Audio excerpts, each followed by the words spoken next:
Today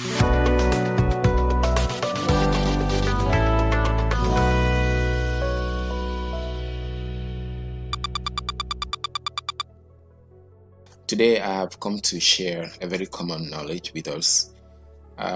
In my many years of copy editing and pre-press services, I've come to notice that many researchers and academics find it difficult to use the table in their word processing applications, such that their difficulty is such that they resort to using either the space bar or the tab keys to create something that looks like a table, to create things that look like tables when they need tables. Why do you even need tables? Tables are needed to summarize content, for listing, and there is this rule of thumb that says that if your research finding, if what you are reporting cannot be presented in 1 or 2 sentences, then a table is needed. So what do we do? The American Psychological Association referencing guideline provides for a particular format in which tables are to be presented in manuscripts, and today that's what we're going to be looking at. Microsoft Word 2016, and to insert your table, you just go to the insert ribbon, the insert menu, go to the tables group and insert table. Now this pop-up that comes is asking you how many columns and how many rows that you need. Well, if you don't really know what you need, you can just choose whatever that is available here and delete those that you don't need later, or you can still add a column or a row later if the need arises. Now usually by default you are given 5 columns and 2 rows. Let me try using 4 columns, and then down here you have this fixed column width. I don't advise that you use that. Use auto fit to content, such that as you fill your table up with content, it will adjust itself, although we're still going to format anyway.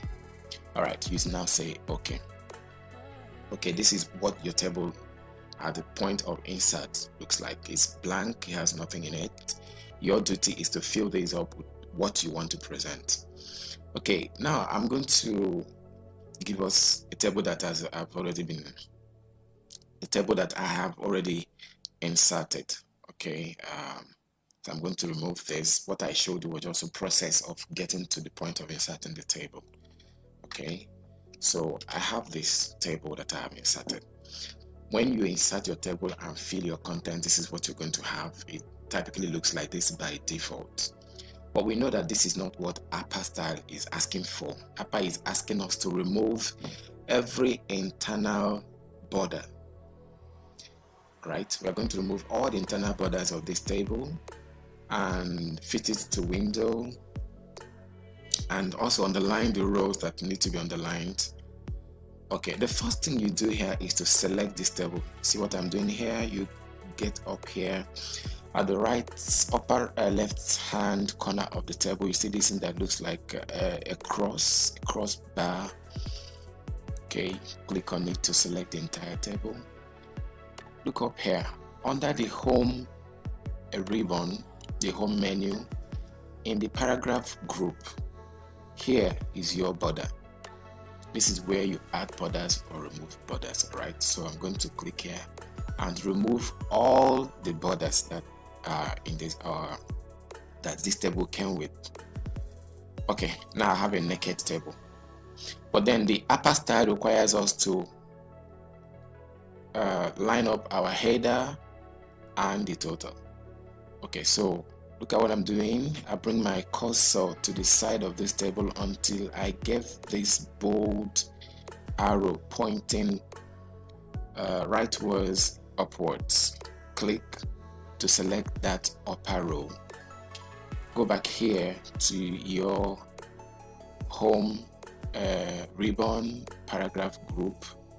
Come down to borders. You are including both the bottom border. Go back again, add the top border.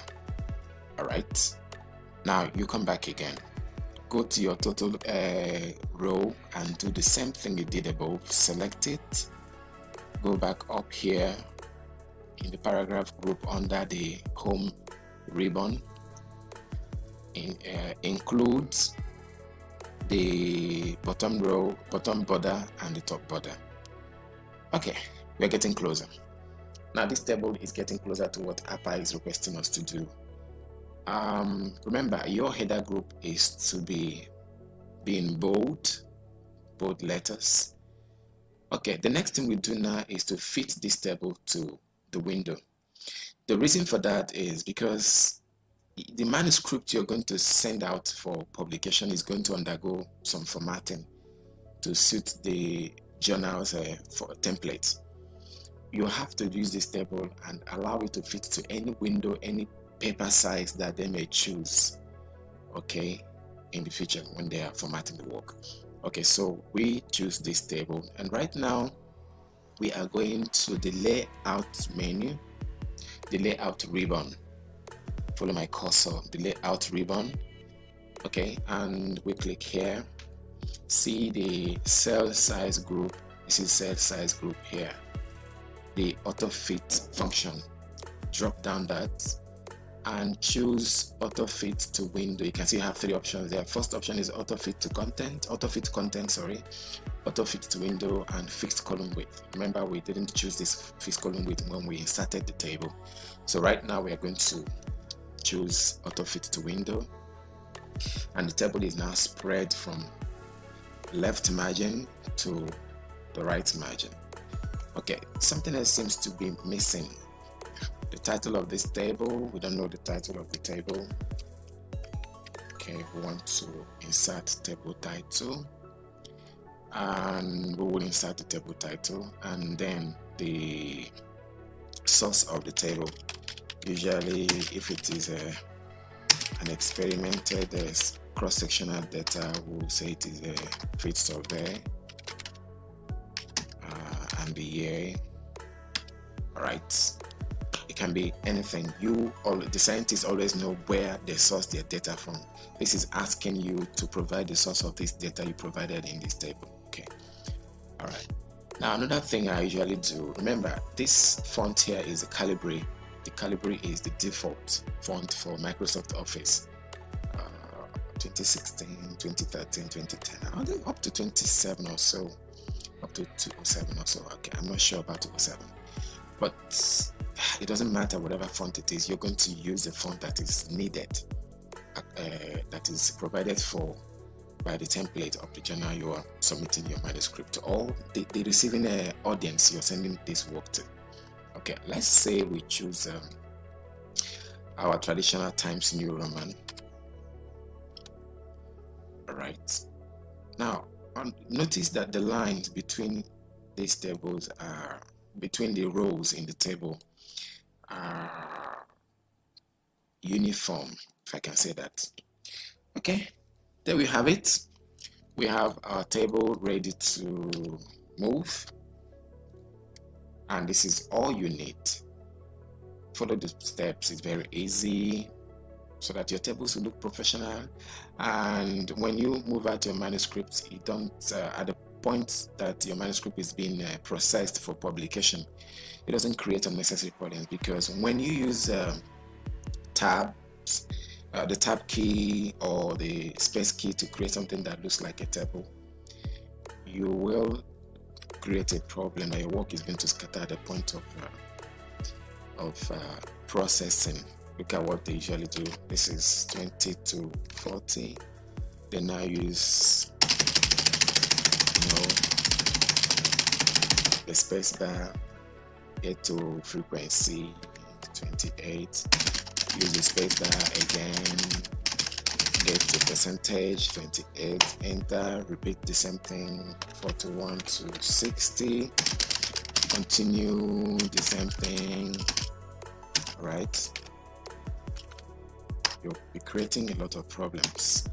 And this again, or they use a tab key. They do use tab key like this. All right. And again, this is a very wrong way to present the table. do the right thing. This is the right thing. And thank you for joining me today.